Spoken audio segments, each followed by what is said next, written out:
Hello बहन। भारत सरकार के द्वारा भारतीय दंड संहिता को समाप्त करके उसकी जगह पर भारतीय न्याय संहिता यानी कि आईपीएस को समाप्त करके बीएनएस को लाया गया। इस विधेयक को फिलहाल यहाँ पर एक संसदीय समिति के द्वारा समीक्षा की जा रही है। हाल ही में देखा जाए तो इस संसदीय समिति ने भारतीय न्याय संहिता के कुछ प्रावधानों को बदलने को लेकर सुझाव दिया है। इसके कारण यहाँ पे ये समझना होगा कि भारतीय न्याय संहिता किस तरीके से यहाँ पर वर्तमान स्वरूप को यहाँ पर शामिल करते हुए यह बेहतर तरीके से यहाँ पर न्याय कैसे प्रदान करेगी।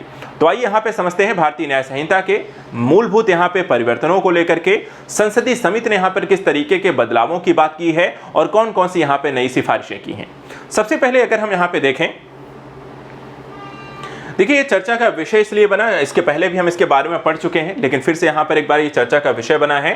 क्यों बना है इस बार? क्योंकि संसदीय समिति ने भारतीय न्याय संहिता यानी बीएनएस 2023 के विधेयक की समीक्षा के दौरान भारत की आपराधिक न्याय प्रणाली में यहाँ पे महत्वपूर्ण बदलावों के प्रस्ताव दिए हैं, जिसमें व्यभिचार अपराध मामले में लिंग तटस्थ प्रावधान और सिफारिशें यहाँ पर शामिल हैं। इसके बारे में थोड़ा सा समझेंगे।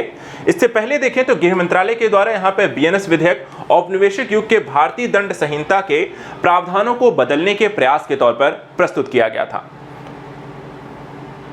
आइए यहाँ पे समझते हैं बीएनएस में जो प्रस्तावित प्रावधान है उसमें किस किस तरीके की बातें यहाँ पर की गई हैं। सबसे पहले देखिए जो व्यभिचार है या लिंग तटस्थ जो प्रावधान है जिसको लेकर यहाँ पे बदलाव की बात की जा रही है वो क्या है। देखिए यहाँ पे संसदीय समिति ने कहा है कि जो व्यभिचार को अपराध मानने वाले लिंग तटस्थ प्रावधान को शामिल करने की सिफारिश की है, अर्थात लिंग के आधार पर कोई भेदभाव कानून में नहीं होना चाहिए। देखा जाए कानून सबके लिए बराबर होना चाहिए, तो ऐसी स्थिति में लिंग तटस्थ होना चाहिए यहाँ पर यह अपराध और इसके लिए यहाँ पे दंड। यह कदम देखा जाए तो सर्वोच्च न्यायालय के द्वारा वर्ष 2018 में व्यभिचार के अपराध मानने वाली भारतीय दंड संहिता की धारा 497 को असंवैधानिक घोषित करने के बाद उठाया गया है। ऑलरेडी देखा जाए सुप्रीम कोर्ट ने इस मुद्दे को भी यहाँ पर उठाया था, उस पर निर्णय दिया था। पैनल ने कहा है कि लिंग तटस्थ तरीके से विवाह संस्था की भी यहाँ पर रक्षा करना चाहता है। दूसरा यहाँ पर देखिए बिना सहमति के शारीरिक संबंध स्थापित करना और पार्श्विकता को लेकर यहाँ पे प्रावधान क्या है। यह समिति कहती है कि पुरुषों, महिलाओं या ट्रांस पर्सन के बीच सहमति वाले यौन संबंधों के साथ साथ पार्श्विकता कृत्यों को अपराध मानने के लिए एक अलग से खंड पर विचार किया जाए। यह यौन अपराधों के विभिन्न रूपों को व्यापक रूप से संबोधित करने के प्रयास को मूल रूप से यहाँ पर इंगित करेगा। इस तरीके से यहाँ पर देखा जाए तो लिंग तटस्थ होकर किसी भी तरीके के व्यभिचार में यहाँ पर बहुत ज्यादा क्रूरता की स्थितियों में किस तरीके के प्रावधान होने चाहिए, उसमें यहाँ पर किस तरीके के यहाँ पर आपको श्रेणीबद्धता होनी चाहिए, उसको लेकर यहाँ पर समिति के सुझाव दिए गए हैं। आइए यहाँ पर देखते हैं कि विभिन्न राज्यों में प्रावधानों को लेकर किस किस तरह की स्थितियां हैं और क्या यहाँ पर आपको सुझावगत चीजें हैं। जैसे कि कई सारे यहाँ पर देखे जाएं शब्दों की जो परिभाषा है उस पर समिति क्या कहती है।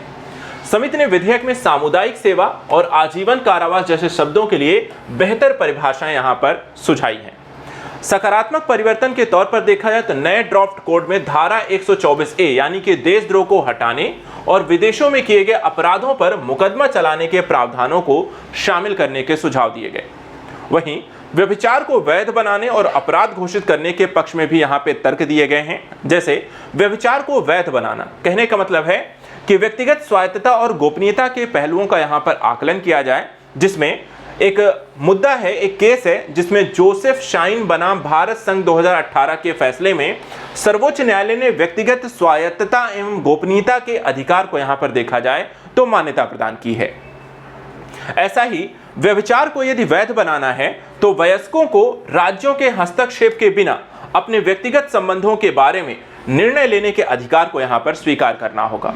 वहीं न्यायालय ने इसके पक्ष में तर्क दिया था जो कि 158 वर्ष पुराना कानून असंवैधानिक है और अनुच्छेद 21 जिसमें जीवन एवं व्यक्तिगत स्वतंत्रता का अधिकार है तथा अनुच्छेद 14 जिसमें समानता का अधिकार का है वो इस चीज का यहाँ पर उल्लंघन करता है।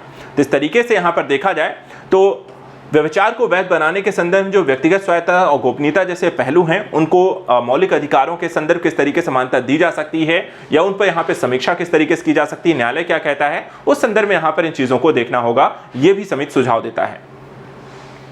अब यहाँ पे देखिए कुछ और पहलू इसमें शामिल किया गया है, जैसे कि कहा गया डॉक्ट्रिन ऑफ कर्वेचर। ये क्या है डॉक्ट्रिन ऑफ कर्वेचर? देखिए भारतीय दंड संहिता जिसको हम कहते हैं आईपीसी की एक धारा है जिसको हम कहते हैं धारा 497।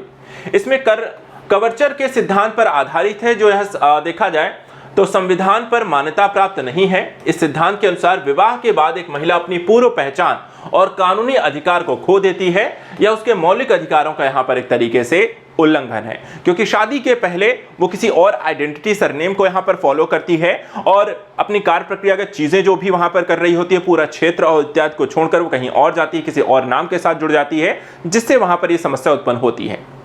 वहीं मानवीय स्वतंत्रता की यदि हम बात करें तो सर्वोच्च न्यायालय क्या कहता है इस मामले में?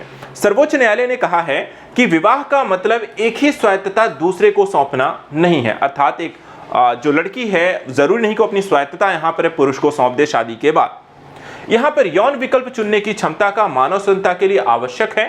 यहां किसी निजी क्षेत्र में किसी भी व्यक्ति को उसकी पसंद से संबंध बनाने की अनुमति यहां पर नहीं दी जानी चाहिए।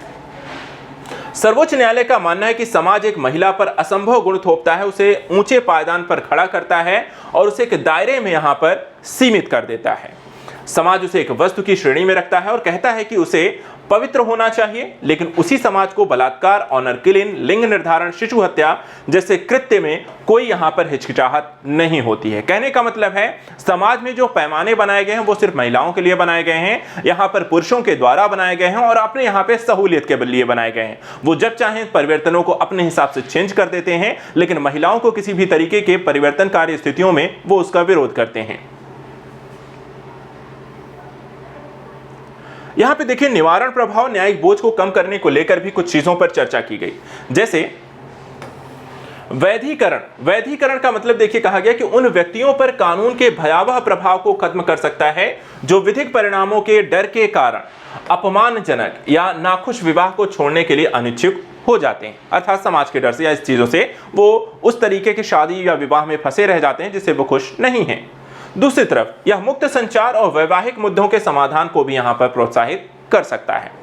इसके साथ साथ न्यायिक बोझ को कम करने को लेकर भी यहां पे कुछ चीजों को बताया गया, जैसे व्यभिचार के मामले में कानूनी व्यवस्था पर बोझ डालते हैं। इससे विविधीकरण किए जाने से न्यायालय अधिक गंभीर मुद्दों और मामलों को निपटाने के लिए यहां पर स्वतंत्र हो सकते हैं।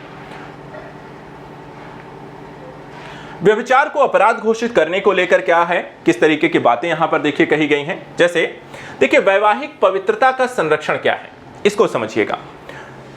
व्यभिचार जो है वैवाहिक प्रथा को नुकसान पहुंचा सकता है, जिसमें परिवार टूट सकते हैं, जीवन साथी और बच्चों को भावनात्मक आघात लग सकता है, और अपराध घोषित करना विवाह की पवित्रता की रक्षा करने के एक साधन के रूप में देखा जा सकता है। लिंग संरक्षण के बारे में तर्क दिया जाता है कि व्यभिचार को अपराध घोषित करना महिलाओं को बेवफा जीवन साथी से बचाने का एक साधन है और अन्यथा उन्हें छोड़ सकते हैं, जिससे वे आर्थिक रूप से यहां पर कमजोर हो सकती हैं। नैतिक और सामाजिक मूल्य किस तरीके से प्रभावित होते हैं, तो इसमें तर्क दिया गया कि जो व्यभिचार है, अडल्ट्री है, कानून पारंपरिक नैतिक एवं सामाजिक मूल्यों को बरकरार रखता है। अभी भी भारतीय समाज में कई लोगों के लिए देखा जाए तो यह अभी भी महत्वपूर्ण है।